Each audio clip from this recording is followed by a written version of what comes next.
ज्ञानतिमिरन्दस्य ज्ञानञ्जनशलाकया चक्षुरुन्मिलितं येन तस्मै श्रीगुरुवे नमः।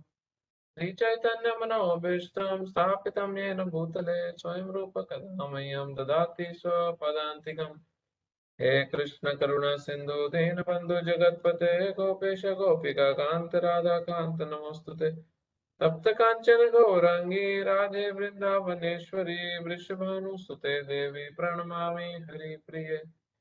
वाञ्छाकल्पतरुभ्यश्च कृपा सिन्धुभ्यः च पतितनाम पावनेभ्यो वैष्णवेभ्यो नमो नमः।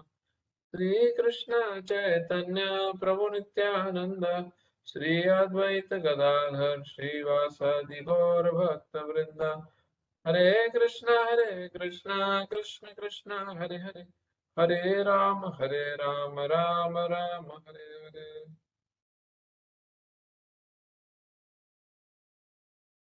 कृष्ण पृष्ठाय भूतले श्रीमद् भक्तिवेदांत स्वामिनिति नामिने नमस्ते सरस्वते देवे गौरवाणी प्रचारिणे निर्विशेष शून्यवादी पाश्चात्य देश तारिणे।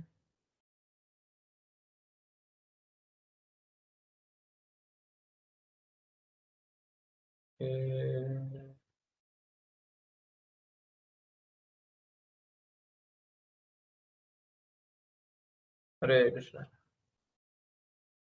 हरे कृष्ण।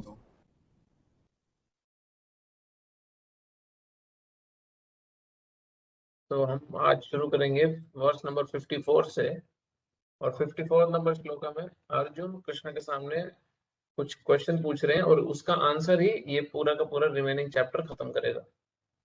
तो 54 से लेके 72 तक एक ही सेक्शन के अंडर आएगा, क्योंकि 54 श्लोक में अर्जुन कृष्ण से क्वेश्चन पूछ रहे हैं कि क्या लक्षण है, सिम्टम्स क्या हैं एक स्थित प्रज्ञ के, जो ट्रांसेंडेंटली सिचुएटेड है, जो आध्यात्म में पूरी तरह से स्थित है, जो कंप्लीटली कृष्ण कॉन्शियस है, उसको भगवान की सेवा, भगवान के अलावा उसके चित्त में कोई और विचार नहीं है। उसके लक्षण क्या होते हैं, वो बोलता कैसे है, वो बैठता कैसे है, वो चलता कैसे है, ये क्वेश्चन अर्जुन अभी 54 श्लोक में पूछेगा। तो 54 वर्ष खोलो ब्रो।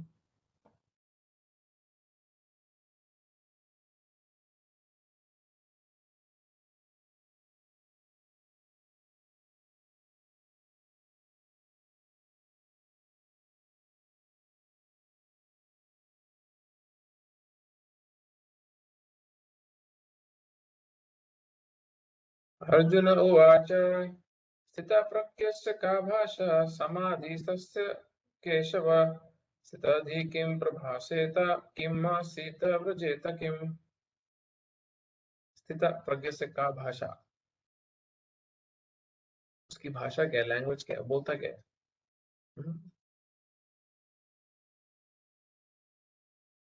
अर्जुन ने कहा, हे कृष्ण, अध्यात्म में लीन चेतना वाले व्यक्ति स्थित प्रज्ञ के क्या लक्षण है। पहला क्वेश्चन क्या है, जनरल सिम्टम क्या है उसके। 4 क्वेश्चन पूछे अर्जुन ने इस श्लोक के अंदर। पहला क्वेश्चन है, जनरल सिम्टम क्या है जो अध्यात्म में लीन है। दूसरा क्वेश्चन पूछे, वह कैसे बोलता है। तीसरा क्वेश्चन है, उसकी भाषा क्या है, कैसे, किस तरह, क्या, कैसे बोलता है, उसकी भाषा क्या है, एक सेम हो गया। तीसरा हो गया, वो किस तरह बैठता है। चौथा है, वो किस तरह चलता है। अभी जिस तरह आम व्यक्ति बैठेगा, एक भगवान का भक्त भी वैसे ही बैठता है। जिस तरह हम आम व्यक्ति 2 पैर पे चलता है, भगवान का भक्त भी 2 पैर पे चलता है।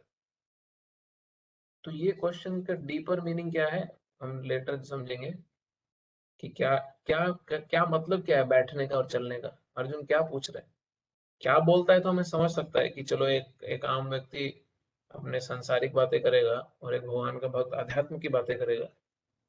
बट क्या बैठता है और कैसे चलता है, ये ये क्रिप्टिक क्वेश्चन है, ये इनडायरेक्ट स्टाइल में क्वेश्चन पूछा गया। तो इसमें प्रभुपाद तात्पर्य में बता रहे हैं कि हर व्यक्ति का अपना अपना स्वभाव होता है, अपने अपने सिम्टम्स होते हैं। अमीर आदमी के अपने सिम्टम होते हैं, बीमार आदमी के अपने सिम्टम होते हैं, कोई पढ़ा लिखा होता है तो उसके अपने सिम्टम होते हैं। सिम्टम्स क्या, क्या लक्षण होते हैं जिससे वो पता चलता है कि ये बीमार है। डॉक्टर एक बीमार व्यक्ति के लक्षण देख के बताता है कि ये बीमार है। और हम जैसे ही कोई मूर्ख व्यक्ति मुंह खोलता है तो हम बता सकते हैं उसके लक्षण देख के कि ये व्यक्ति कितना अक्लमंद है, ये कितना मूर्ख है, कितना उसमें समझ है। वैसे ही कोई बहुत अमीर आदमी है तो उसके भी लक्षण दिखते हैं। उसी सेम कंपैरिजन के साथ अर्जुन क्वेश्चन पूछ रहा है कि अगर हर व्यक्ति के अपने लक्षण दिखते हैं, क्षत्रिय है उसके लक्षण होते हैं, उसके ऊपर धनुष के निशान होते हैं, उसके हाथ वो स्ट्रांग होते हैं, उसके हाथ में कट चोटें लगी हो सकती हैं तलवारबाजी से या जो भी है, तो उसको देख के पता चलता है क्षत्रिय है। उसी तरह एक अध्यात्म में लीन, एक कृष्ण कॉन्शियस व्यक्ति जो फुल्ली ट्रांसेंडेंटली सिचुएटेड है, उसके क्या सिम्टम्स हैं। हाँ, उसके सिम्टम्स अर्जुन ने पूछे तो प्रभुपाद तात्पर्य बोल रहे कि उसके भी सिम्टम होंगे और अलग होंगे। और सबसे इंपॉर्टेंट सिम्टम जानने वाला क्या है कि वो बोलता क्या है। अगर एक व्यक्ति का बोलना फिक्स हो जाए तो बाकी सारे लक्षण उसको फॉलो करते हैं। उसी तरह एक भक्त जो है, जो अध्यात्म में लीन है, कंप्लीटली स्पिरिचुअली है, एक्टिव है, वो जिस तरह अगर वो कृष्ण के बारे में बात करता है और भगवान से जुड़ी बात करता है और स्पिरिचुअल टॉपिक्स पे बात करता है, बाकी जितने भी सिम्टम है वो ऑटोमेटिकली फॉलो करेंगे। तो अभी नेक्स्ट श्लोक में भगवान उत्तर दे रहे हैं 55।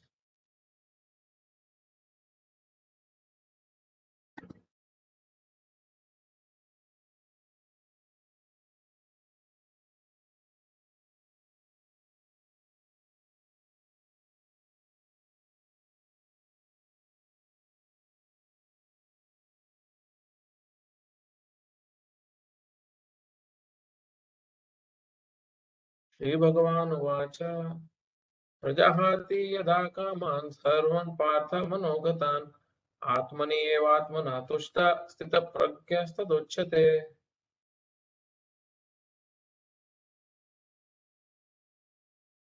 श्री भगवान ने कहा, हे पार्थ, जब मनुष्य मनोधर्म से उत्पन्न होने वाले इंद्र तृप्ति के समस्त कामनाओं का परित्याग कर देता है, इसको सिंप्लीफाई करते हैं, जब कोई व्यक्ति जो भी डिजायर उसकी सेंस एंजॉयमेंट की आ रही है, कहां से, मेंटल कॉन्कॉक्शन से, उसके मन द्वारा जितनी भी एंजॉयमेंट अपनी सेंसेस को एंजॉय करने की जो भी डिजायर्स आ रही हैं, जब कोई व्यक्ति उसको त्याग देता है, अगली लाइन, और जब जब इस तरह से विशुद्ध हुआ उसका मन आत्मा में संतोष प्राप्त करता है, तो अपनी सेंस एंजॉयमेंट की डिजायर्स को वो त्याग देता है और जो मन से उत्पन्न हो रही है, और सोल के प्लेटफॉर्म पे स्थित रहता है। हाँ? उसका इसी तरह विशुद्ध हुआ उसका मन, उसके जो चेतना कॉन्शियसनेस है, वो आत्मा में संतोष लेती है। वह विशुद्ध दिव्य चेतना को प्राप्त व्यक्ति, उसको स्थित प्रज्ञ कहते हैं। तो और सिंप्लीफाइड वे में समझना है, तो जो अपनी सेंसेस को कंट्रोल करता है, जो मन से उत्पन्न हो रही इच्छाओं को कंट्रोल करके रखता है और प्यूरिफाई कर देता है, और वो सेटिस्फेक्शन किस में मिलती है उसको, सेल्फ में, मींस स्पिरिचुअल सब्जेक्ट मैटर में उसको सेटिस्फेक्शन मिलती है, वो व्यक्ति स्थित प्रज्ञ कहलाता है। ये कृष्णा ने एक स्ट्रेट डेफिनेशन दी है, ये बताने से पहले कि उसके लक्षण क्या क्या होंगे।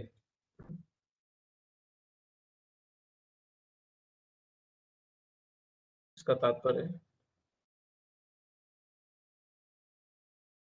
श्रीमद् भागवत में पुष्टि हुई है कि जो मनुष्य पूर्णतः कृष्ण भावना में भगवत भक्त होता है, उसमें महर्षियों के समस्त सद्गुण पाए जाते हैं, किंतु जो व्यक्ति अध्यात्म में स्थित नहीं होता, उसमें एक भी योग्यता नहीं होती, क्योंकि वह अपने मनोधर्म पर ही आश्रित रहता है। अब ये है controversial line. This is a very strong statement. क्या स्टेटमेंट है ये?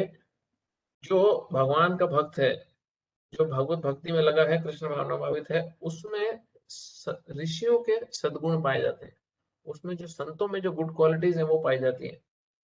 बट जो अध्यात्म में स्थित नहीं होता, जिसका कोई इंटरेस्ट नहीं है कृष्ण कॉन्शियस में, कोई इंटरेस्ट नहीं स्पिरिचुअल एक्टिविटीज में, उसमें एक भी योग्यता नहीं होती। क्यों?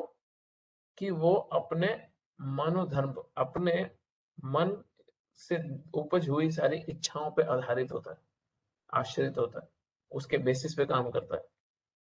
अब ये बड़ा स्ट्रॉन्ग स्टेटमेंट है कि व्यक्ति बोले यार हमें कोई अच्छी क्वालिटी नहीं है क्योंकि हम अध्यात्म फॉलो नहीं करते, तो हम इतने गरीबों को खाना खिला रहे हैं, तो ये क्या बुरी क्वालिटी है? अनाथालय खोला है, बुरी क्वालिटी है। अस्पताल खोला, बुरी क्वालिटी है। शौचालय खोले, बुरी क्वालिटी है। हाँ? कोई देगा इसका आंसर?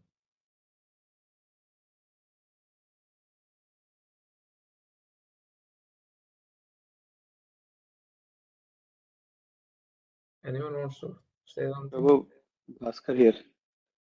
हाँ जी।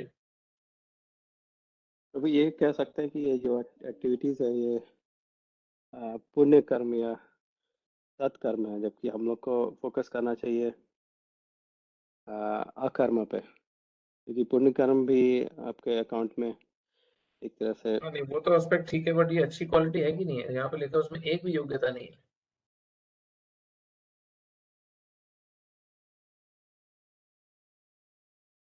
तो दूसरा प्रभु ये जवाब हो सकता है कि जैसे हम लोग जो भी कार्य करते हैं वो भगवान कृष्ण के इंद्र तृप्ति के लिए होना चाहिए, हमारी इंद्र तृप्ति के लिए नहीं।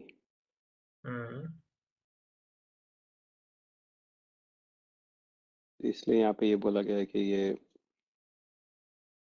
मतलब ये व्यर्थ है ये यो, सब। ये अच्छी क्वालिटी है कि नहीं है? ये योग्यता है कि नहीं है? बाबू जी, योग्यता तो हम्म, है, बट इस योग्यता से हमें क्या मिलेगा? ज्यादा से ज्यादा हम कुछ स्वर्ग पालेंगे और फिर वो अपना पुण्य भोग के वापस से वहीं यहीं आके पड़ने वाले हैं। हमें कोई इससे हम्म। बेनिफिट वो नहीं मिलेगा जिससे कि हमारी आगे स्पिरिचुअल प्रोग्रेस हो और स्पिरिचुअली कुछ हमें आगे बेनिफिट मिले। आप दोनों ने सही बोला। ये योग्यता, ये आध्यात्मिक योग्यता नहीं है जो अच्छी क्वालिटीज पब्लिक एक दूसरे में देखती है। अब उनको, उन क्वालिटीज को क्रिटिसाइज नहीं किया गया, बट वो इनफ नहीं है हमारे को परफेक्शन देने के लिए। वो इनफ नहीं है हमारे को जन्म मृत्यु के चक्र से बाहर लेके जाने के लिए। वो इनफ नहीं है किसी को स्थित प्रज्ञ के स्टेट पे लाने के लिए। जबकि एक बड़ा इंटरेस्टिंग चीज है, जितने भी पुण्य कर्म करे जाते हैं, जितने भी पुण्य कर्म किए जाते हैं, भले अनाथालय हो, जो भी हो, कोई भी अच्छा काम कर रहे हैं, इस प्रकृति का स्वभाव ये है कि उसमें ना चाहते हुए भी मटेरियल कंटेमिनेशन आ जाती है, पाप का कंटेमिनेशन आ जाता है। फॉर एग्जाम्पल, अगर आप किसी भिखारी को, सड़क पे कोई बेचारा भीख मांग रहा है और आप उसको पैसा दे देते हो, तो आपने अपनी तरफ से पुण्य किया। अब वो व्यक्ति उस पैसे से जाके अगर सिगरेट खरीद के पी लेता है, तो आपने, आपका किया वो पुण्य एक पाप में कन्वर्ट हुआ, जिसके कारण आप थे। आपने किसी को खून दिया, डोनेशन दी, खून दान, रक्तदान देना इज अ गुड वर्क। वो व्यक्ति अस्पताल में मर रहा था, आपने उसको रक्त दिया, अब उस व्यक्ति को खून मिल गया, अब वो ठीक हुआ और उसने जाके मेजर क्राइम किया। You see, you went for a punya. अब ये बहुत मुश्किल है सबके लिए एडजस्ट करना है अपना अपना अंडरस्टैंडिंग इसके आसपास। बट अगर अगर आप इसको बहुत सुपीरियर स्पिरिचुअल प्लेटफॉर्म से देखोगे, तो हर कार्य इस जगत में जो सो कॉल्ड पुण्य का कार्य है, उसमें कहीं ना कहीं मटेरियल कंटेमिनेशन होने के कारण पाप लगता ही लगता है। हम्म। भागवत में एक बहुत अच्छी स्टोरी आती है, जिसमें, वो मैं बाद में बताऊंगा भागवत वाली स्टोरी, बट इसमें एक प्रिंसिपल अभी मेरे जस्ट दिमाग में और स्ट्राइक किया, ये जो अंडरस्टैंडिंग जरूरी है। इसलिए हर कार्य को स्पिरिचुअलाइज करना, इसलिए हर कार्य को भगवान से जोड़ना, जैसे भास्कर बाबू ने बड़ा अच्छा पॉइंट बोला, भगवान के प्लेजर के लिए करने से एक बहुत अमेजिंग इफेक्ट होता है। और वो अमेजिंग इफेक्ट ये है कि हम उसमें पाप और पुण्य के जो जो रिएक्शंस हैं, उन दोनों से बच जाते हैं। इसलिए जब कोई व्यक्ति अध्यात्म के बेसिस पे भगवान की प्रसन्नता के लिए भगवान को सेंटर में रख के कार्य करता है, तो वही व्यक्ति अगर भगवान के प्रसन्नता के लिए महाभारत के युद्ध जैसे में करोड़ों लोगों को खून भी करता है, तो उसको भी पाप का भागीदारी नहीं बनना होता।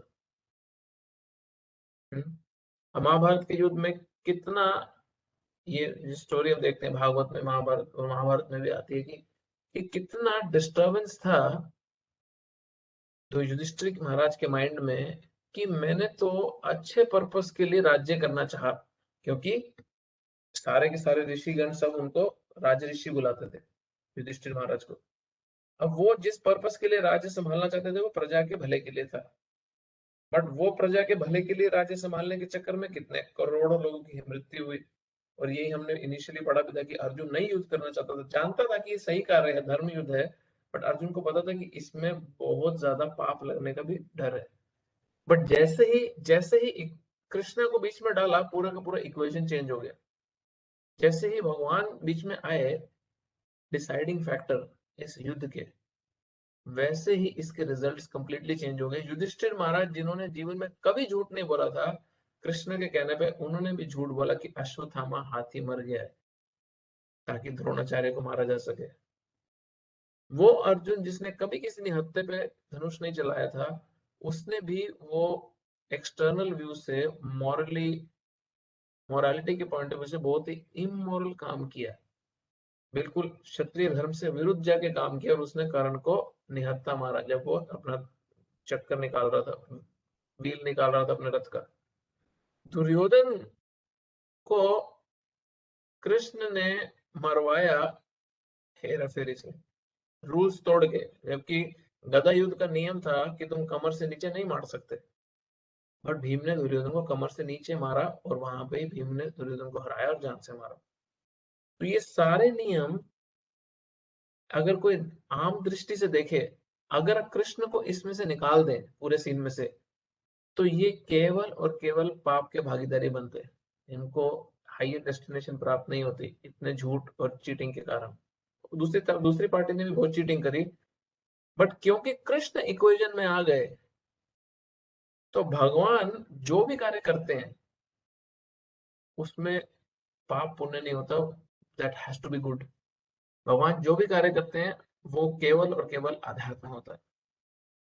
हाँ, कई लोग बोलते हैं अरे कृष्ण ने तो चोरी करी बचपन में, कपड़े चुराए गोपियों के, दूसरों की स्त्रियों के साथ रासलीला करी। Whatever Krishna does is good। अब ये ब्लाइंड स्टेटमेंट नहीं है, इसके पीछे बहुत तात्पर्य है, इसके पीछे बहुत फिलोसफी है। Whatever God does is good। Why? Because भगवान जो भी करते हैं वो अच्छा सही क्यों होता है? क्योंकि भगवान हमारी तरह प्रकृति के 3 गुणों में बंधे हुए नहीं है। भगवान अपने मनोधर्म के हिसाब से अपनी इंद्र तृप्ति के लिए कार्य नहीं करते। भगवान अपना भगवान होने के राइट्स को मिसयूज नहीं कर रहे हैं यहाँ पे कि मैं कुछ भी करूं सही होगा। भगवान का नेचर, भगवान का स्वभाव ही है कि वो कंप्लीटली सर से पांव तक पूर्णतः कंप्लीटली ट्रांसेंडेंटल है, कंप्लीटली स्पिरिचुअल है। इसलिए उन पे प्रकृति के कोई भी नियम, मोरालिटी, इमोरालिटी, सुख दुख, पाप यश, ये कुछ लागू नहीं होता। ये सारे नियम उस व्यक्ति पर लागू होते हैं जो प्रकृति के नियमों के अधीन होता है, कंट्रोल में होता है। अब जो प्रकृति के नियमों का रचयिता है उस पर ये कोई रूल लागू नहीं होता। तो वही भक्त जब इसी भगवान की डायरेक्शन में कार्य करेंगे, इसी भगवान के शरण में कार्य करेंगे, तो उन पे भी ये रूल लागू होने बंद हो जाएंगे। और आम दृष्टि से देखा जाएगा कि अरे तो सही कर रहे हैं, गलत कर रहे हैं, बट क्योंकि केवल और केवल भगवान की प्रसन्नता के लिए कार्य हो रहा है और सेंटर में कौन है? भगवान स्वयं है। No reaction, only spiritual reaction. Very important point.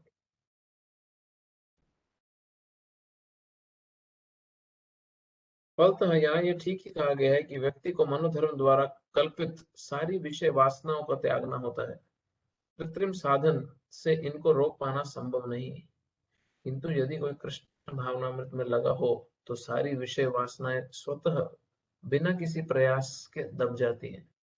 अतः मनुष्य को बिना किसी झिझक के कृष्ण भावनामृत में लगना होगा, क्योंकि यह भक्ति उसे दिव्य चेतना प्राप्त करने में सहायक होगी।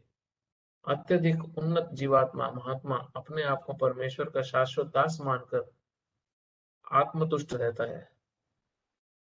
ऐसा आध्यात्मिक पुरुष के पास भौतिकता से उत्पन्न भी विषय वासना फटक नहीं पाती। वह अपने को निरंतर भगवान का सेवक मानते हुए सहज रूप में सदैव प्रसन्न रहता है। What it means to be situated in the self? Self में सिचुएट होने का मतलब क्या है? वो अपने आप को भगवान का सेवक दास मान के जीवन जीता है। क्यों? ये उसके सेल्फ की इटर्नल आइडेंटिटी है। इसको बोलते हैं सेल्फ में सिचुएटेड होना। जीव कृष्णदास, ए विश्वास और फिर दुख नहीं। जीव कृष्ण का दास है, इतना ही अगर फेथ हो गया, अंडरस्टैंडिंग हो गई, फिर कोई प्रकार का दुख नहीं है। जीवेर स्वरूप होए कृष्ण नित्य दास, जीवेर तटस्थ शक्ति भेद भेद प्रकाश। जो जीव का स्वरूप है वो क्या है? वो कृष्ण का नित्य दास है, भगवान का इटर्नल सर्वेंट है, जीव का स्वरूप है। तो ये सेल्फ में सिचुएट होना है। अगला श्लोक।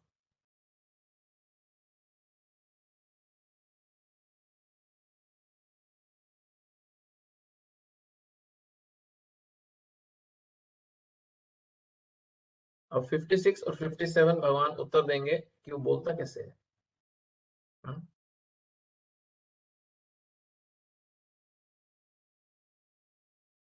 दुखेषु अनुद्विग्नमनः सुखेषु विगतस्पृहः वीतराग भय क्रोध स्थितधीर् मुनि उच्यते। ये सारे बड़े इंपॉर्टेंट श्लोक हैं भगवद गीता सेकंड चैप्टर के, क्योंकि ये डायरेक्ट लक्षण बता रहे हैं। ये हमें सिखा रहे हैं कि हमें क्या अपने ऊपर अप्लाई करना है।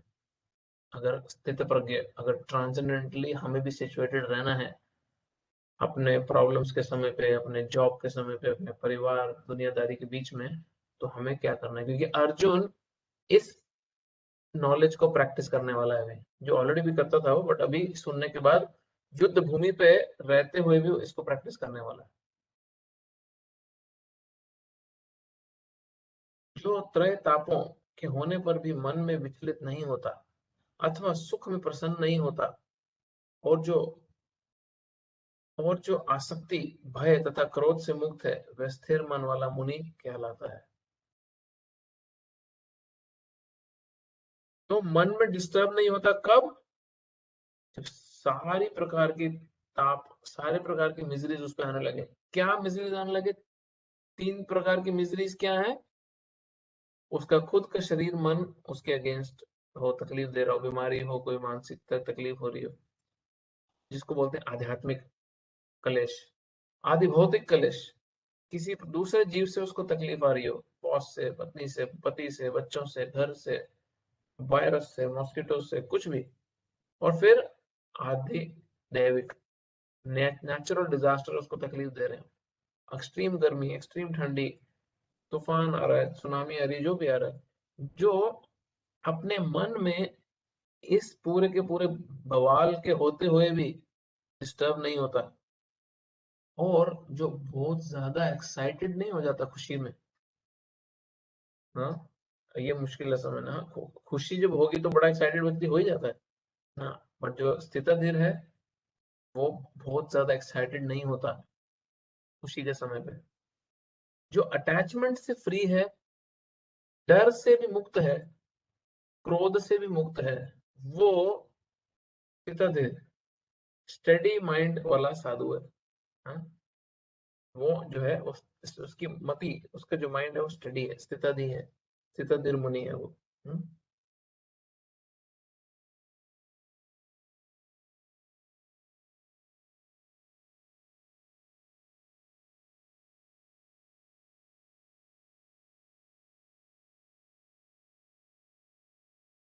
मनुष्य शब्द का, मुनि शब्द का अर्थ है वो जो शुष्क चिंतन के लिए मन के अनेक प्रकार से उद्वेलित करे, किंतु किसी तथ्य पर ना पहुंच सके।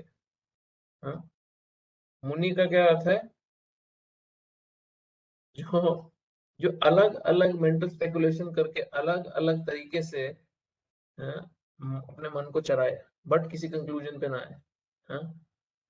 ऐसा बोला जाता है कि, कहा जाता है कि प्रत्येक मुनि का अपना अपना दृष्टिकोण होता है, और जब तक एक मुनि अन्य मुनियों से विभिन्न ना हो तब तक उसे वास्तविक मुनि नहीं कहा जा सकता। इंटरेस्टिंग।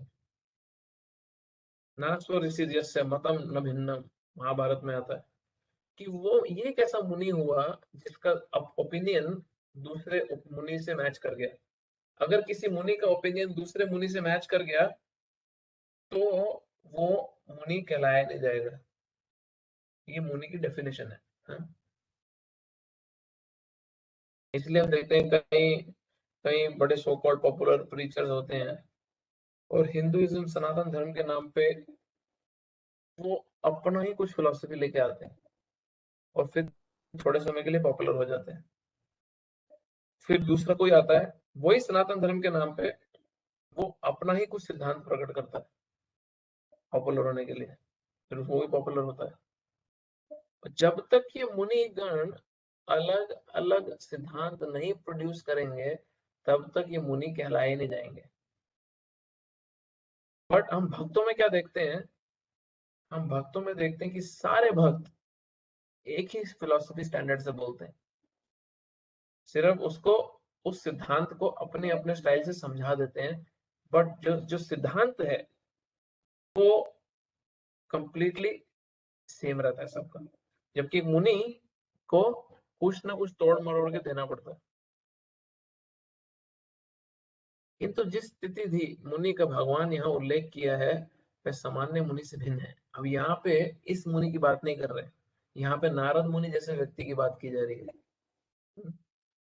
स्थितधि मुनि सदैव कृष्ण भावना भावित रहता है, क्योंकि वह सारा सृजनात्मक चिंतन पूरा कर चुका होता है और वह प्रशांत निशेष मनोरथानंतर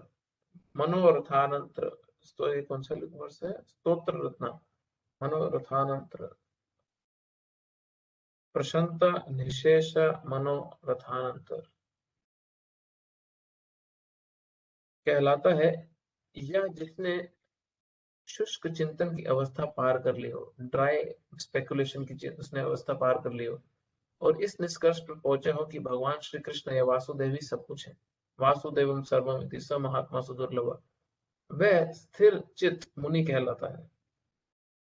ऐसा कृष्ण भावना भावित व्यक्ति तीनों तापों के संघात से तनिक भी विचलित नहीं होता, क्योंकि वह इन कष्टों को भगवत कृपा के रूप में लेता है और पूर्व पापों के कारण अपने को अधिक कष्ट के लिए योग्य मानता है, और वह देखता है कि उसके सारे दुख भगवत कृपा से रंच मात्र रह जाते हैं। ये बड़ा इंपॉर्टेंट प्रिंसिपल है। हम ये जितना ये जो प्रिंसिपल आप प्लीज मार्क करना, वह ये आप यहाँ से शुरू करो। ऐसा कृष्ण भावना भावित व्यक्ति, ऊपर, हाँ यहाँ से रंच मात्र रह जाते हैं तक, नीचे 3 लाइन नीचे। हाँ, दिस इज बहुत इंपॉर्टेंट प्रिंसिपल है हम सबके लिए। अगर हमारे को इस स्थिति में आना है, स्थितधीर मुनि की स्थिति में आना है, तो ये प्रिंसिपल प्रैक्टिस करना बड़ा ही नेसेसरी है। क्या है इसमें? पहला सिद्धांत क्या है इसमें? कि वो व्यक्ति, कौन सा व्यक्ति इन तीनों पापों के संघात से तनिक भी विचलित नहीं होता? जो अपने ऊपर आते हुए कष्टों को भगवान की कृपा मानता है, जो भगवान की कृपा समझता है जब उसके जीवन में दुख आ रहे होते हैं उसको, और क्या सोचता है कि अरे ये तो मेरे पूर्व पापों के कारण, ये तो मेरे खुद के किए हुए पाप के कारण मुझे दुख मिल रहा है। असलियत तो ये है कि मैं योग्य था बहुत ज्यादा कष्टों के, भगवान ने अपनी कृपा के कारण मेरे कष्ट कम कर दिए, और भगवान ने अपनी कृपा के कारण मेरे को रंच मात्र, सिर्फ टोकन सफरिंग दे रहे हैं भगवान। हाँ, सिर्फ टोकन सफरिंग मुझे दे रहे हैं, इसलिए ताकि मैं प्यूरिफाई भी हो सकूं और मैं अपने पाप भी काट सकूं। ये मेंटालिटी हम सबको एटलीस्ट कुछ परसेंटेज में प्रैक्टिस करनी शुरू कर देनी चाहिए रेगुलर बेसिस पे। ये पर्टिकुलर मेंटालिटी कि जो भी दुख मेरे जीवन में आ रहा है उसको भगवान का ब्लेसिंग की तरह देखें।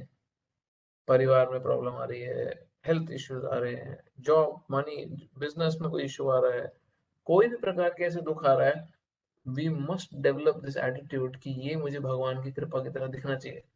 ब्रह्मा जी की बहुत अच्छी प्रेयर्स हैं जिसमें ब्रह्मा जी बोलते हैं, तत्ते अनुकंपा सुषमिक समानो भुंजान एवात्म कृतम विपाकम हृदभाग वपुर्भिर्विदधन नमस्ते जीवे तयो मुक्ति पदे सदाय भाग।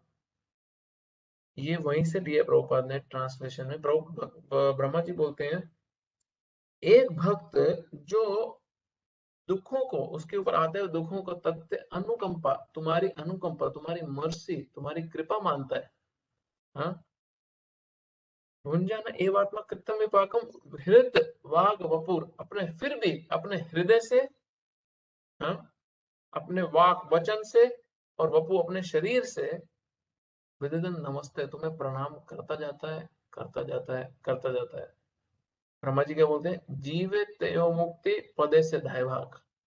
ऐसे व्यक्ति का आध्यात्मिक प्रगति नहीं, आध्यात्मिक परफेक्शन, ऐसे व्यक्ति का भगवान के धाम को प्राप्त करना, मुक्ति को प्राप्त करना, दाएं भाग उसका राइटफुल क्लेम बन जाता है। जिस तरह एक बच्चे का ऑटोमेटिक क्लेम हो जाता है उसके पिता की प्रॉपर्टी पे, उसी तरह एक ऐसे भक्त का ऑटोमेटिक क्लेम हो जाता है भगवान के धाम को प्राप्त करना, जो सिर्फ क्या करता है, जो भी जीवन में कष्ट आ रहा है उसको भगवान की कृपा समझता है और अपने हृदय से, अपने वचनों से और अपने शरीर से भगवान की सेवा में लगा रहता है।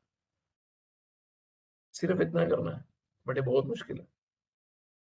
It's a big thing to do. एहसान नहीं है करना, बट अगर कोई कर पाता है तो वो अधिकारी हो जाता है भागवत कृपा का।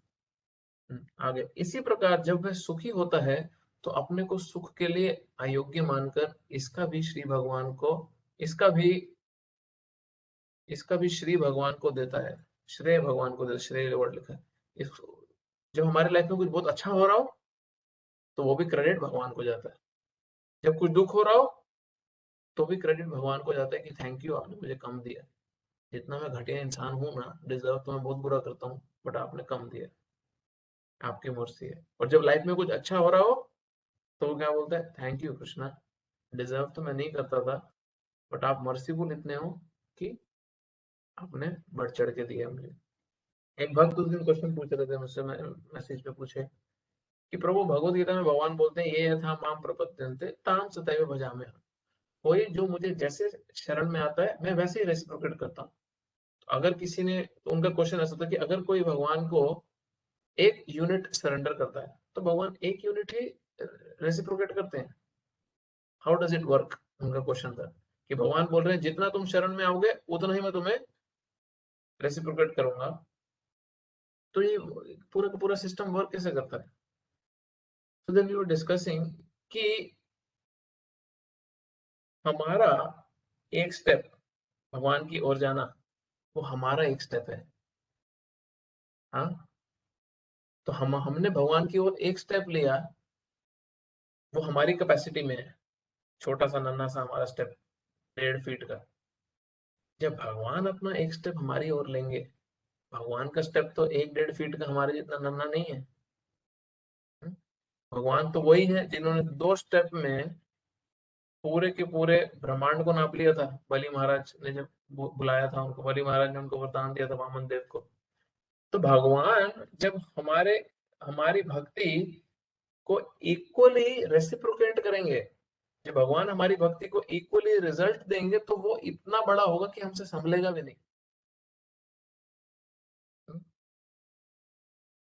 तो इसलिए भक्त ये एटीट्यूड मेंटेन रखता है हमेशा। दुख आ रहा है तो थैंक यू, ज्यादा आना चाहिए था, आपने कम दिया। सुख आ रहा है तो थैंक यू, आना नहीं चाहिए था, आपने इतना दे दिया, बहुत है। हर समय किलसते रहना, हर समय कंप्लेन मोड में रहना, हर समय डिफॉल्ट सेटिंग हो गया हमारा क्या, इनफ नहीं है। इट्स अ डिफॉल्ट सेटिंग, खुश नहीं है। जो लाइफ में हो रहा है उससे सेटिस्फाइड नहीं है। एक्चुअली जो संतोष की भावना है, सेटिस्फेक्शन की भावना है, ये बहुत भगवान की कृपा से किसी को मिलती है कि जो है उसमें सेटिस्फाइड है, हर समय होड़ने लगी, भाग नहीं रहे हैं आगे।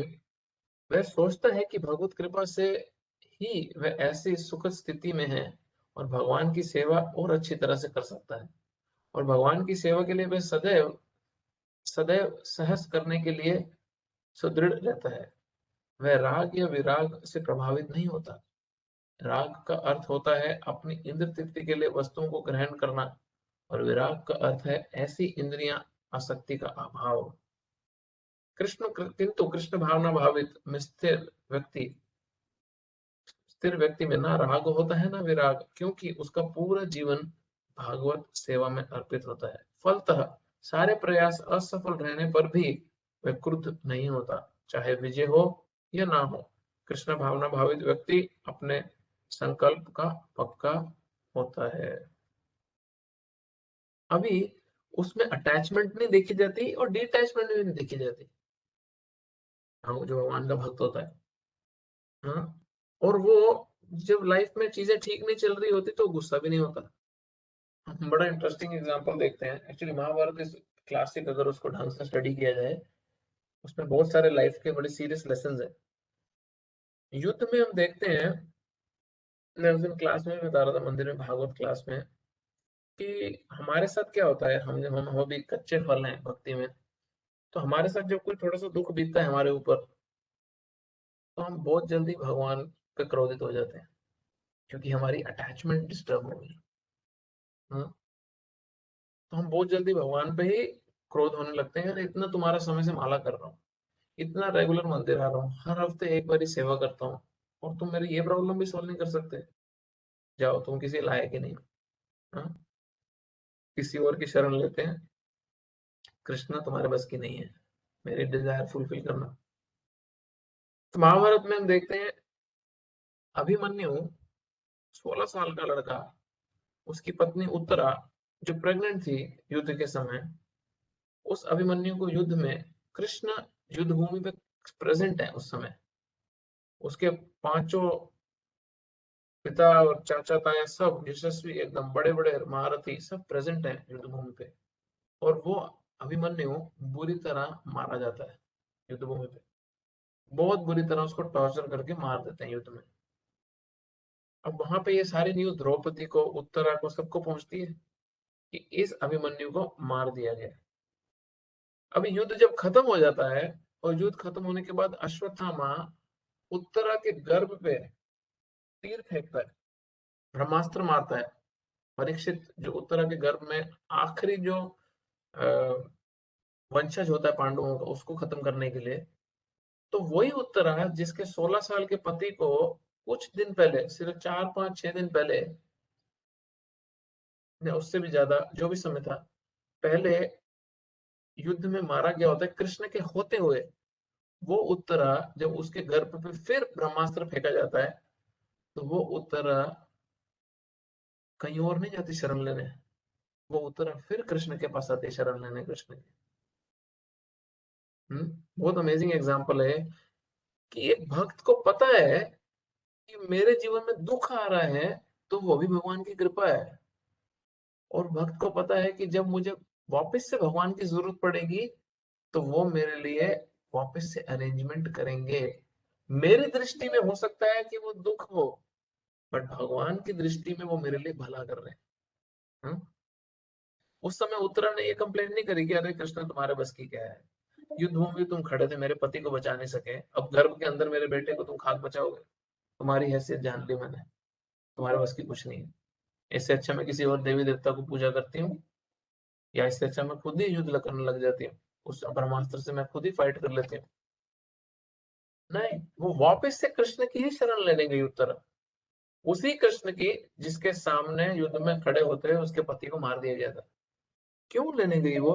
क्योंकि अभिमन्यु का मरना, उसने भगवान को कंप्लेन नहीं करी, उसने उसको भगवान का अरेंजमेंट समझा और देखा। और फिर सपोज भगवान बोलते हैं नहीं उत्तरा, इस वंशज को तुम्हारे गर्भ में ही मरना होगा। तो ऐसा नहीं होगा कि उत्तरा उसके बाद कृष्ण की भक्त बनना छोड़ देगी। कह रहे तुमने ना पति बचाया ना बच्चा बताया, काम किस काम के हो तुम ना। एक भक्त को बहुत क्लैरिटी रहता है, तत्ते अनुकंपा सुषुम्ना क्षमा। जो भी कष्ट मेरे जीवन में आ रहा है वो तुम्हारी अनुकंपा है। और ये ब्लाइंड अंडरस्टैंडिंग नहीं है, ये किसी प्रकार का कर्टन या ब्लैंकेट नहीं डाल रहे हैं हम अपने ऊपर कि हमें दिखे ही ना सच्चाई। ये एक एटीट्यूड है जो भक्त को डेवलप करना बड़ा नेसेसरी है स्पिरिचुअल प्रोग्रेस के लिए। अगला श्लोक।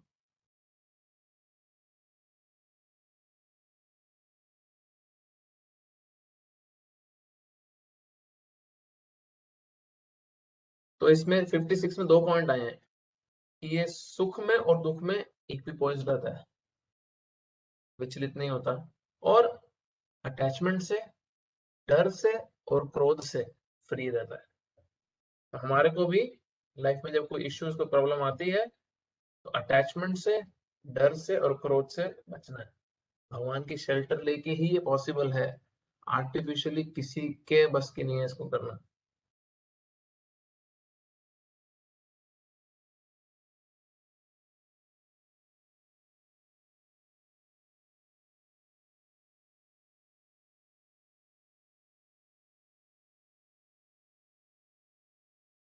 या सर्वत्रानभीष्णेहास् तत्तत् प्राप्य शुभम नाभिनंदति न द्वेष्टि तस्य प्रज्ञा प्रतिष्ठिता। इस भौतिक जगत में जो व्यक्ति ना तो शुभ की प्राप्ति से हर्षित होता है और ना अशुभ के प्राप्त होने पर उसे घृणा करता है, वह पूर्ण ज्ञान में स्थिर होता है। इंटरेस्टिंग है। भौतिक जगत में सदा ही कुछ ना कुछ उथल पुथल होती रहती है, उसका परिणाम अच्छा हो चाहे बुरा। जो ऐसी उथल पुथल से विचलित नहीं होता, जो अच्छे या बुरे, शुभ अशुभ से अप्रभावित रहता है, उसे कृष्ण भावनामृत में स्थिर समझना चाहिए। जब तक मनुष्य इस भौतिक संसार में है तब तक अच्छाई या बुराई की संभावना रहती है, क्योंकि ये संसार द्वैत, द्वंद्वों से पूर्ण है। दो सुख दुख चलता रहेगा इसमें। किंतु जो कृष्ण भावनामृत में स्थिर है वह अच्छाई या बुराई से अछूता रहता है, क्योंकि उसका सरोकार कृष्ण से रहता है जो सर्व मंगलमय है। ऐसे कृष्ण भावनामृत में मनुष्य पूर्ण ज्ञान की स्थिति प्राप्त कर लेता है, जिसे समाधि कहते हैं। Similar thing what we are discussing.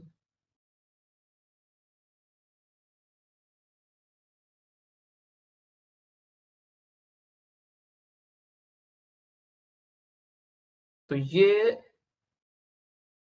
उस भक्त के स्थित प्रज्ञा के लक्षण है कि वो किस तरह बोलता है।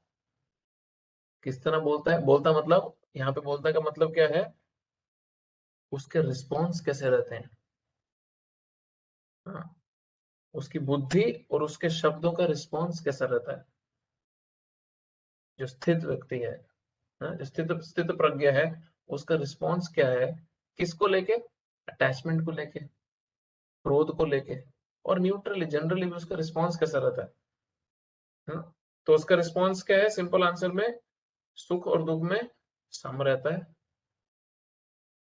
आसक्ति अटैचमेंट, डर और क्रोध से मुक्त रहता है, और अच्छा या बुरा जो भी हो रहा हो उससे अफेक्ट नहीं होता, आत्मज्ञान में, भगवान के ज्ञान में स्थित रहता है, फिक्स रहता है। तो ये एक स्थित धीर मुनि कैसे बोलता है, उसका आंसर था। अब 58 और 59 जो अगले 2 श्लोक हैं वो हैं कि ये स्थितधीर मुनि, ये जो स्थित प्रज्ञा है, ये जो अध्यात्म में पूर्ण पूर्ण रूप से स्थित व्यक्ति है, ये बैठता कैसे है। अब यहाँ पे बैठने का मतलब क्या है कि वो अपनी इंद्रियों को और अपने मन को कंट्रोल कैसे करता है। अब चेयर पे कैसे बैठता है, ऐसा नहीं चौकड़ी मार के बैठता है, खुले पैर करके बैठता है, नहीं। वो अपनी इंद्रियों को, सेंसेस को, और उसकी और मानसिकता जो उससे जुड़ी है उसको नियंत्रण में कैसे रखता है, कैसे बैठता मीन्स कैसे थामता है हम सबको।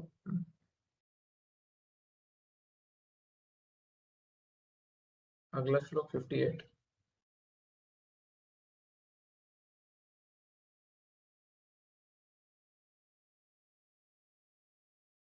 बहुत इंटरेस्टिंग श्लोक है ये वाला। ये सारे बड़े प्रैक्टिकल श्लोक हैं एक्चुअली हमारी लाइफ में, थोड़े थोड़े इसको चिंतन करते रहना चाहिए ताकि प्रैक्टिस कर सके।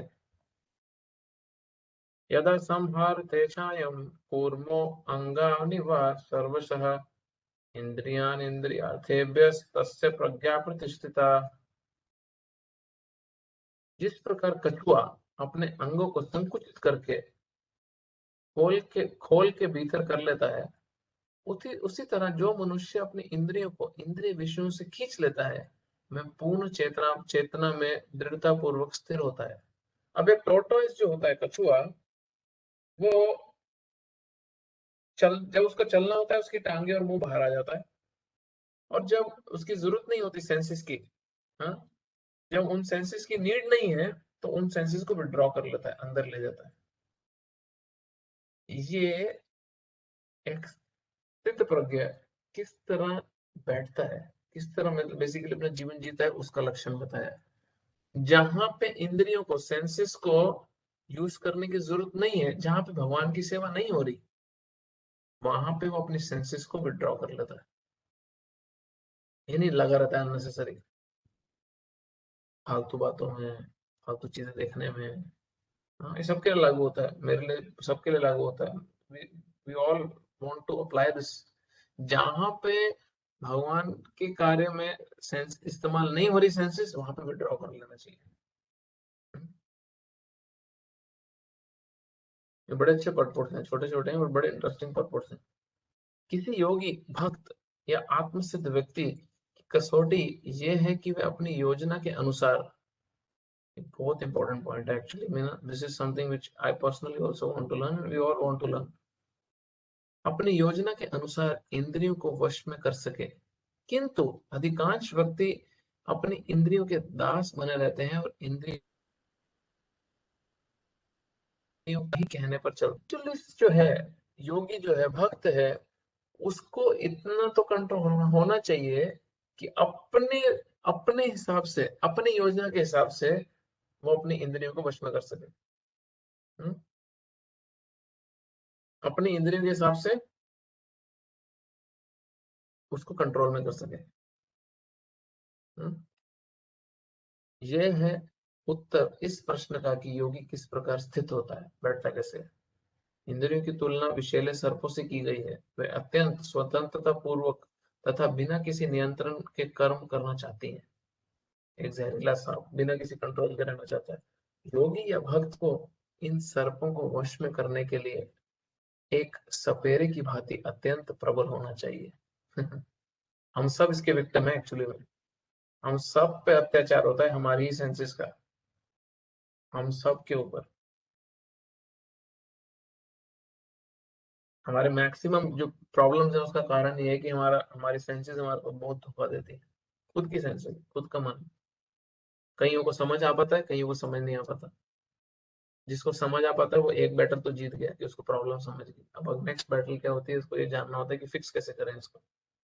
बट हमारा मैक्सिमम जो प्रॉब्लम है, जो मेजर प्रॉब्लम हम हमारी लाइफ में हम जी रहे हैं, वो हमारा मन और भटकते मन और भटकती इंद्रियों की जो डिमांड्स हैं, वही हमारे को लताड़े रखी है बहुत बुरी तरह से, बहुत बुरी तरह से हमारा हाल खराब कर रखी है।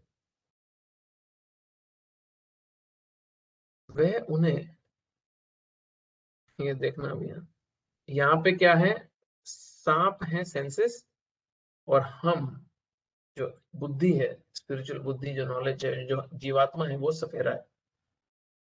तो वह उन्हें कभी भी कार्य करने की छूट नहीं देता।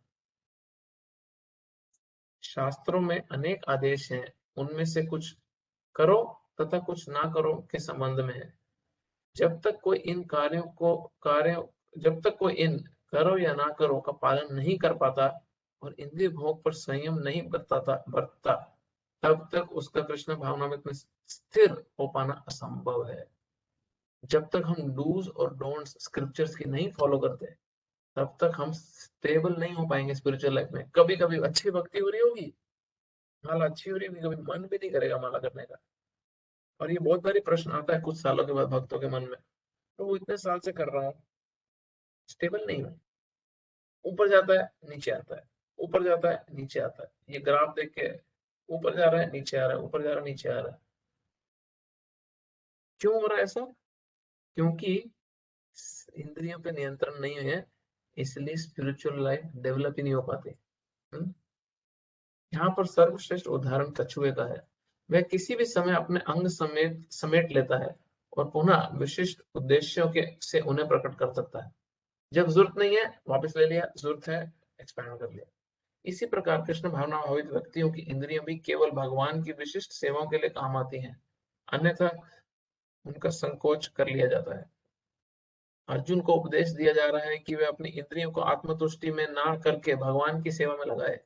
अपनी इंद्रियों को सदैव भगवान की सेवा में लगाए रखना कूर्म द्वारा प्रस्तुत दृष्टांत के अनुरूप है, जो अपनी इंद्रियों को समेट रखता है। अगला श्लोक।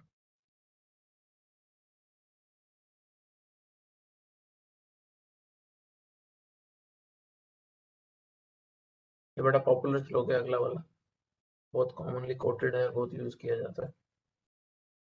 बट ये श्लोक बहुत सारे मेजर हमारी प्रॉब्लम का सोल्यूशन भी है। विषया विनिवर्तन्ते निर्हरस्य देहिनां रसो वर्जं रसोऽपि यस्य परं दृष्ट्वा निवर्तते। जिस प्रकार कछुआ अपने अंगों, ये कौन सा है?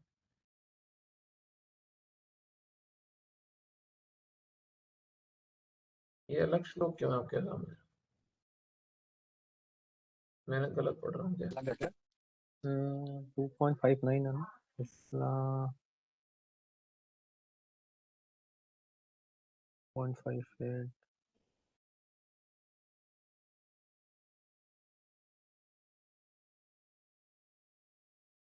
अलग है क्या ये तुम्हें? तो वो अलग है। मैंने कुछ अलग कॉपी है पेस्ट ना? तो नहीं कुछ कि स्टार्टिंग में देहधारी जीव होना चाहिए। देहधारी जीव इंद्रिय भोग।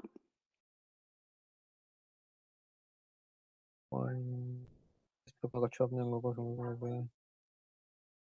ओ अच्छा 2.5 2.59 सेम हो गया एक्चुअली।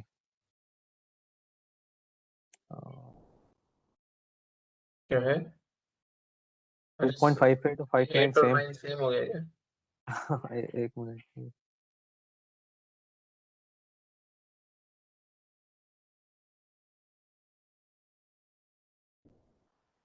डालता हूँ।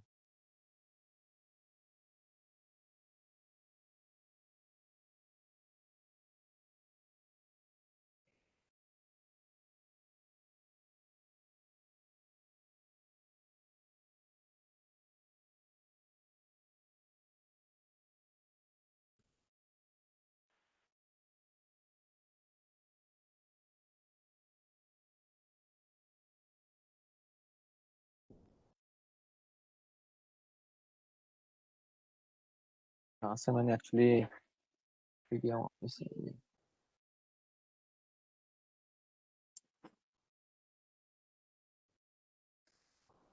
अब इसका हिंदी अनुवाद नहीं है, इंग्लिश में खोलने का। That's okay, मैं इंग्लिश में बता दूँ। विषया हिंदी में पढ़ दूं क्या विनिवर्तन्ते, प्रभु? हाँ? मैं पढ़ आपके वहाँ हिंदी, आप पढ़ो। देहधारी जीव इंद्रिय भोग से भले ही निवृत्त हो जाए, पर उसमें इंद्रिय भोगों की इच्छा बनी रहती है। लेकिन उत्तम रस के अनुभव होने से ऐसे कार्यों को बंद करने पर वह भक्ति में स्थिर हो जाता है। इंटरेस्टिंग है एक श्लोक बड़ा। अभी पिछले श्लोक में बताया कि वो अपनी सेंसेस को केवल भगवान की सेवा में यूज करता है, अदरवाइज वो कछुए की तरह विड्रॉ कर लेता है। ये 59 में क्या बताया कि किस बेसिस पे वो अपनी सेंसेस को कंट्रोल कर पाता है? हायर टेस्ट के कारण। हाँ, एक व्यक्ति जब तक उसके जीवन में हायर सुपीरियर टेस्ट नहीं है, तब तक वो लोअर टेस्ट को नहीं त्याग सकता। ये 59 नंबर श्लोक है। ये विषया विनिवर्तन्ते निर्हरस्य देहिनाम। निर्हरस्य देहिनाम, जो जो जो जो भोग जिसमें रिस्ट्रिक्शंस हैं, उसको नहीं करने को बोला जाए, अगर किसी चीज को, आप किसी व्यक्ति को उसके जीवन में किसी चीज से अटैचमेंट है उसको, और आप उसको बोलो कि ये मत कर, तेरे लिए नुकसानदायक है, मत कर मत कर मत कर, वो तब तक उसको नहीं छोड़ पाएगा क्योंकि वो अटैच्ड है उससे, जब तक आप उसको कुछ बेटर एंगेजमेंट, हायर टेस्ट नहीं एक्सपीरियंस करा देते। रसोवर्जम रसोप्यस्य परम दृष्टवा निवर्तते, जब तक उसको परम दृष्टवा, सुपीरियर एक्सपीरियंस नहीं देते आप, तब तक वो पुराने छोटे हल्के सस्ते घटिया एक्सपीरियंस को नहीं छोड़ेगा। तो एक भक्त के लिए या एक योगी के लिए ये जो हायर एक्सपीरियंस है, जो भगवान के एसोसिएशन में, भगवान के नाम का जो उसको एक्सपीरियंस मिलता है, भगवान की सेवा का, भगवान की जो नॉलेज, एजुकेशन है, जो टीचिंग्स है, उसका जब उसको हायर टेस्ट मिलता है, तब जाके वो अपने लोअर इंफीरियर टेस्ट को और हैबिट्स को चेंज कर पाता है। और हम सब इसी बेसिस पे थोड़ी बहुत इंप्रूवमेंट कर पाए हैं, अगर कर पाए हैं तो।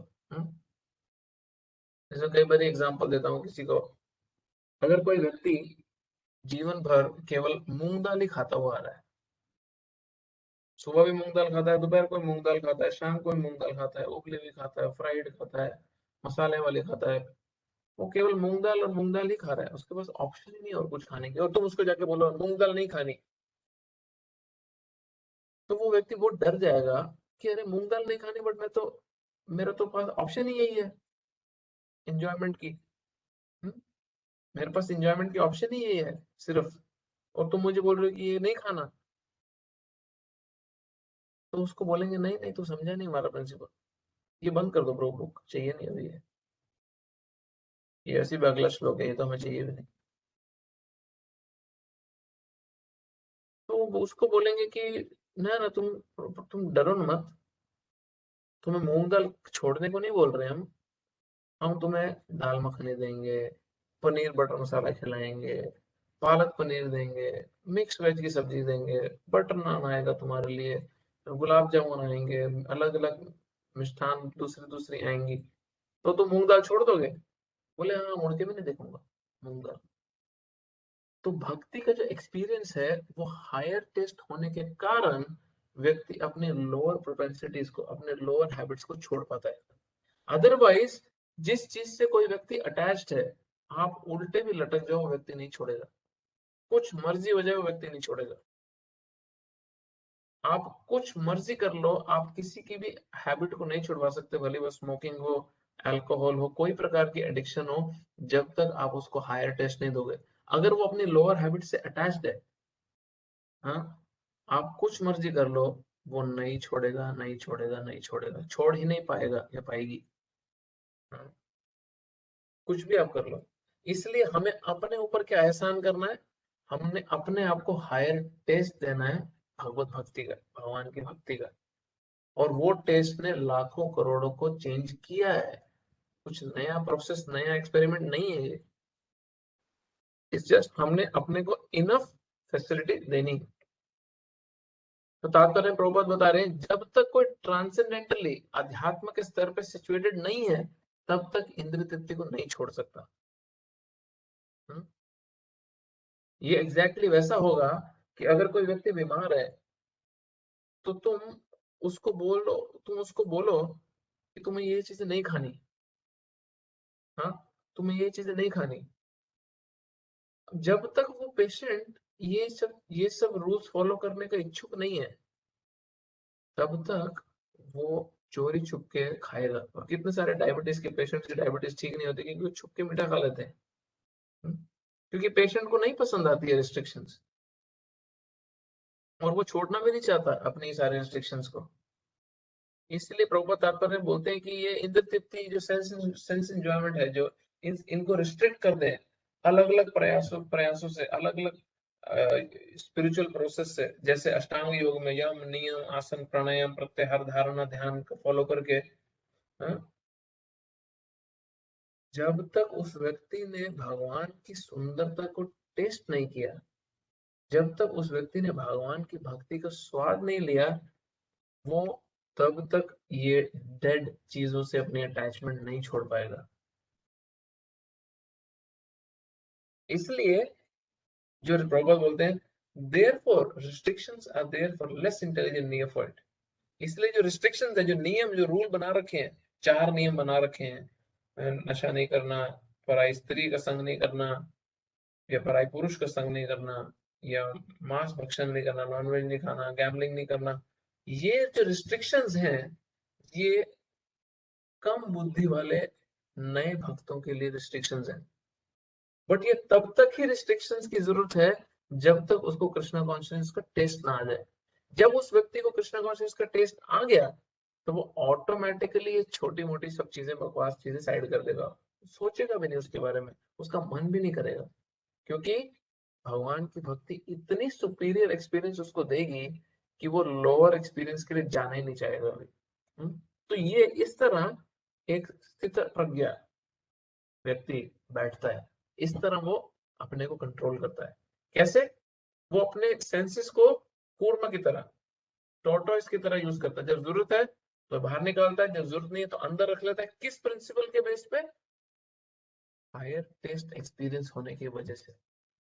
सिंपल भाषा में ये 2 श्लोक का सिंपलिस्टिक मीनिंग ये है कि वो अपनी सेंसेस को केवल भगवान की सेवा में इस्तेमाल करता है, हायर टेस्ट के बेसिस पे वो अपनी सेंसेस को कंट्रोल कर पाता है। और जब जरूरत नहीं है तो उनको विड्रॉ कर लेता है, बस उतना ही है। तो विल डिस्कस अगले बाकी श्लोक नेक्स्ट क्लास में। आई विल टारगेट कि नेक्स्ट क्लास में हम देखते हैं खत्म हो जाए, नहीं तो 2 क्लासेस में चैप्टर खत्म हो जाएगा। उसके बाद भगवद गीता स्पीड से करेंगे, क्योंकि सेकंड चैप्टर में मैं ज्यादा रश नहीं करना चाहता था। बड़ा इंपॉर्टेंट चैप्टर, ये सारे बड़े अमेजिंग श्लोक हैं एक्चुअली में। कोई क्वेश्चन है किसी का? कृष्ण प्रभु, मेरा एक क्वेश्चन है। हाँ जी। जब हम लोग का टेस्ट हरे कृष्णा कॉन्शियस, मतलब क्या जैसे आपने कहा कि किसी को टेस्ट आता है हायर टेस्ट, तभी वो आता है भगवान की शरण में। तो हमें हायर टेस्ट हुआ होगा तभी तो हम डिवोशन में आए। लेकिन अगर हमारा प्रोग्रेस वैसा नहीं हो रहा जैसे कि हम चाहते हैं या जैसा कि औरों में देख रहे हैं, तो फिर क्या प्रॉब्लम होता है? इसका मतलब कि इनफ ऑफ हम हायर टेस्ट की वजह से डिवोशन में नहीं आए हैं, हम डिवोशन में दूसरे कारणों से आए हैं। हायर टेस्ट के कारण व्यक्ति टिकता है डिवोशन में और ग्रो करता है।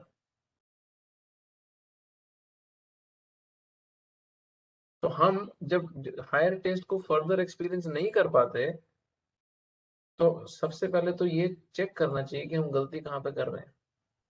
क्योंकि इतना तो श्योर है कि प्रोसेस इज परफेक्ट, क्योंकि लाखों करोड़ों को सक्सेस मिली है और हमारे सामने भी सक्सेस मिल रही है बहुत भक्तों को।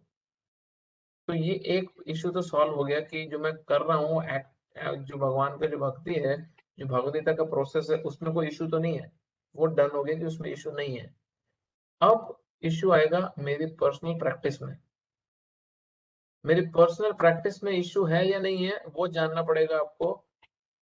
कि आप की जो पर्सनल एक्टिविटीज है, आपका हेयरिंग और चैंटिंग, जो आपका श्रवण और कीर्तन है, उसमें आपकी रुचि, आपकी अट्रैक्शन बढ़ रही है या घट रही है।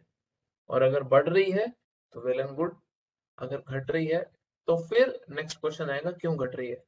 हमारे दूसरे भक्तों के प्रति अपराधों के कारण घट रही है, हम इनफ स्पिरिचुअल क्वालिटी टाइम खुद को नहीं दे रहे इसलिए घट रही है, या हम मटेरियल एक्टिविटीज को रिस्ट्रिक्ट नहीं कर रहे, हमारी सिंफुल एक्टिविटीज नहीं रुक रही इसलिए घट रही है। And then you further find out and come to the root cause of the problem and solve it. ठीक है प्रभु, एक और क्वेश्चन है मेरा सुकृति के बारे में और अपराधों के बारे में। जब कोई नॉन डिवोटीज होते हैं और जैसे उन्होंने मान लीजिए भगवान का नाम लिया, जैसे भी नाम लिया, तो उन्हें तो सुकृति मिल जाती है। लेकिन मान लो हम अगर भक्ति में हैं ऑलरेडी और हम अगर नाम अपराध करते हैं या किसी तरह से भी गलत तरह से जो भी करते हैं, तो हमें तो सुकृति नहीं मिल पाती, हमें तो अपराध की तरह काउंट होता है। तो फिर हमारे लिए क्या हो सकता है जो सुकृति की तरह काउंट करे और हमारी भक्ति को प्रोग्रेस करे? बड़ा इम्पोर्टेंट है। भगवान बहुत कृपालु हैं, उसमें कोई डाउट नहीं है, बट भगवान वो बेवकूफ भी नहीं है, उसमें भी कोई डाउट मत रखना।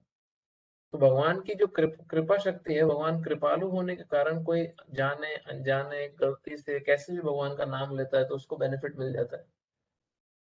बट इसका मतलब ये नहीं कि अगर कोई भगवान की भक्ति कर रहा है तो वो कोई भी गलती करे भगवान को मूर्ख बना जाए, क्योंकि वो परमात्मा रूप में हमारे हृदय में स्थापित है। उनको हमारी सिंसियरिटी का सबसे पहले पता है। हमें भी इतनी चीजें नहीं पता होंगी हमारे बारे में जो उनको पता है, क्योंकि हमें ये नहीं पता कल मैं क्या करने वाला हूँ, बट भगवान को पता कल मैं क्या करने वाला हूँ। तो भगवान से हमारी इंटेंशन छुपी नहीं हुई, और क्योंकि उनसे हमारी इंटेंशन छुपी नहीं है, हम उनको मूर्ख नहीं बना सकते। बट जो व्यक्ति बिल्कुल ही भगवान से विमुख है, उसको कोई लेना देना ही नहीं है, उस पे भगवान का होली नेम काम करता है, और हम पे भी उतना ही करता है। एक व्यक्ति का भक्त बनने के बाद भी उसको सुकृति उतनी ही मिलती है। बट एक रिलेशनशिप में भगवान, जब हम भक्ति को एक्सेप्ट कर लेते हैं तो हमसे ज्यादा एक्सपेक्ट करते हैं। अभी एक व्यक्ति जिसने सड़क पे सिर्फ कीर्तन सुन लिया, ऐसा थोड़ी ना कि उसको सुकृति मिली तो उसको ह्यूमन परफेक्शन मिल गया, उसको भगवान का धाम मिल गया खड़े खड़े। नहीं, उसको थोड़ा सा स्पिरिचुअल क्रेडिट इंक्रीज हो गया। अब वो किसी भक्त को आके अगर पत्थर मार दे तो वो क्रेडिट भी उसका उससे कवर अप हो जाएगा। बट हम जब भक्ति एक्सेप्ट कर लेते हैं तो हमारा ऑलरेडी बहुत बड़ा क्रेडिट हो चुका है, बैंक बैलेंस बन चुका है। और फिर हम अगर अच्छे से भक्ति नहीं करते, टूटा फूटा नाम लेते हैं, तो हमारा थोड़ा थोड़ा बहुत थोड़ा थोड़ा प्रोग्रेस हो रहा होता है। तो कंपैरिजन तो कोई है ही नहीं। जिसने थोड़ी सी अच्छे से भक्ति कर ली है, उसका एक आम सड़क चलते व्यक्ति से कंपैरिजन नहीं है।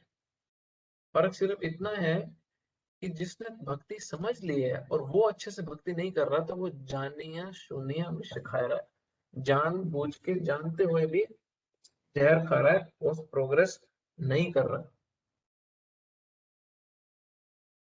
ठीक है,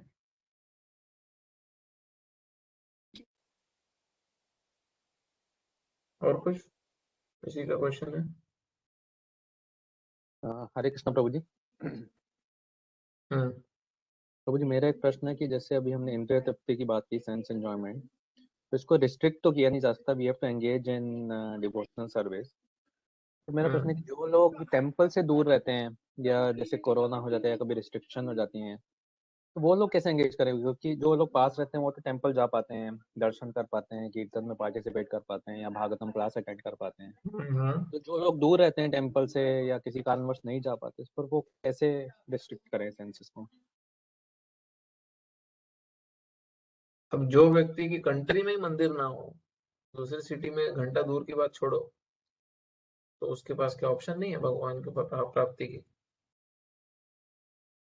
इसीलिए कलयुग में मंदिर सिर्फ साधन है हमारे को एसोसिएशन का, संघ का।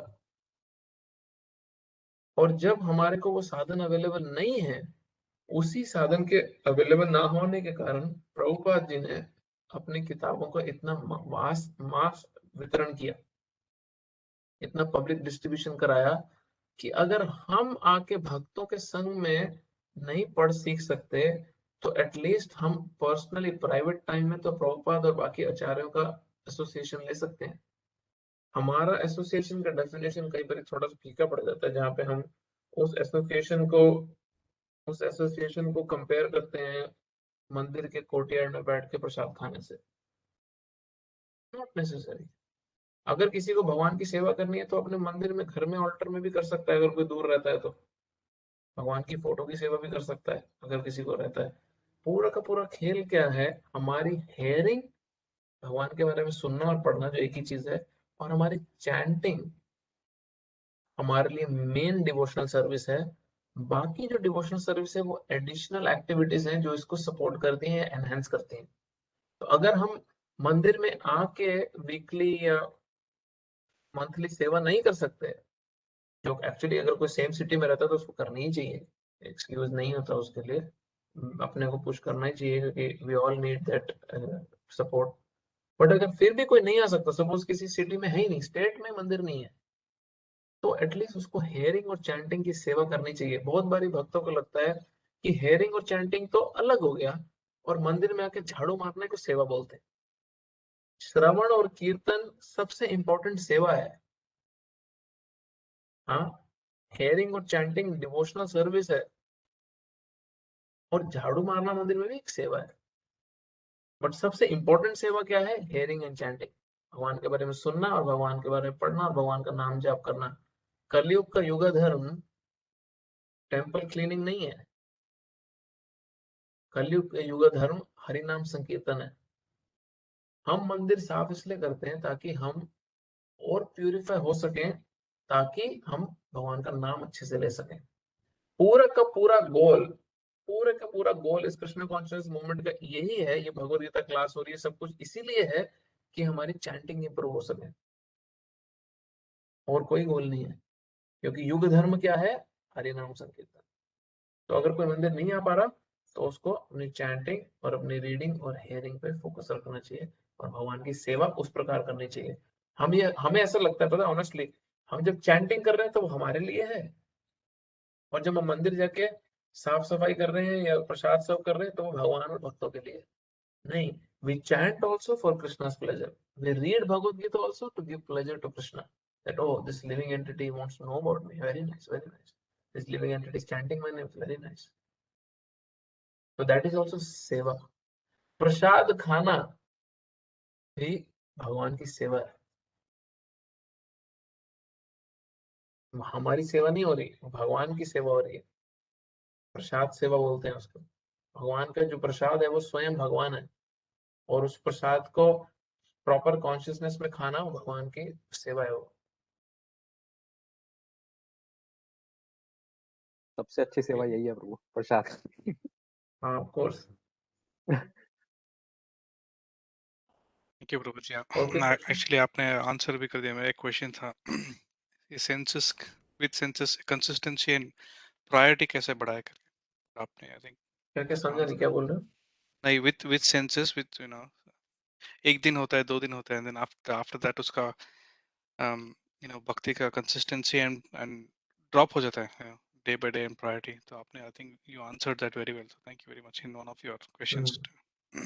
See, when we have an opportunity, हमारे को कुछ भी करके रेगुलरली डिवोटी एसोसिएशन में आना ही चाहिए खुद के भले के लिए, and it pleases Krishna a lot. आपको मैं एग्जांपल देता हूँ। सपोज एक कंपनी का सीईओ है, उसके नीचे बहुत सारे लोग काम कर रहे हैं। हाँ, अब उस कंपनी में एक मैनेजर है। वो मैनेजर सारे स्टाफ को बोलता है कि देखो, once a week you all have full facility, तुम आओ और मेरे से प्रॉब्लम शेयर करो, डिस्कस करो, will have a meeting face to face, one on one, या ग्रुप मीटिंग, व्हाटएवर। तो CEO is very happy that this manager is taking care of the employees, to enthuse them, to uplift them. अब वो manager जाके बताया, देखो साहब, ऐसा है कि ये 10-15 लोग तो आ जाते हैं, बट ये बाकी 50 का जो आपका स्टाफ है ना, ये इंटरेस्टेड ही नहीं है आने में। हाँ, तो ये एक्चुअली में ये मालिक को क्या मैसेज जा रहा है कि ये वर्क को लेके इतना इंटरेस्टेड नहीं है, तभी ये अपनी अपनी वर्क क्वालिटी को इम्प्रूव करने की मीटिंग में आना नहीं चाहते।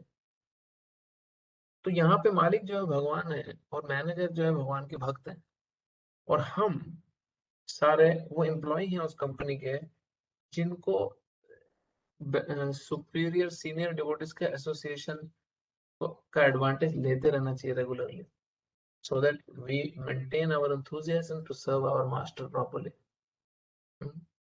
इससे इससे भगवान को प्रसन्नता होती है। Just adding to whatever answer I gave before. Thank you प्रभु जी। ठीक है, well finished. वो एक क्वेश्चन और है मेरा प्रभु। मेरा क्वेश्चन है, हाँ, क्विकली मत, 8 बज गए, ओह सॉरी। मेरे को जाना है एक जगह पे। अच्छा ठीक है प्रभु, नेक्स्ट टाइम पूछ। हाँ, लिख लो आप, नेक्स्ट टाइम पूछ लेना। जी थैंक यू। Thank you.